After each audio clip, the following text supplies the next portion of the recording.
Welcome back to another technical deep dive here in the Debug Zone. Today, we're tackling a big question and breaking it down with insights from other users. Hopefully, this clears up some misconceptions and helps you get the answer you need. So buckle up, stay a little curious, and let's jump right in.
And that's a wrap.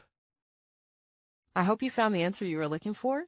If you did, take a second to hit that subscribe button. It really helps out. And let me know in the comments which solution worked best for you. See you next time in the Debug Zone.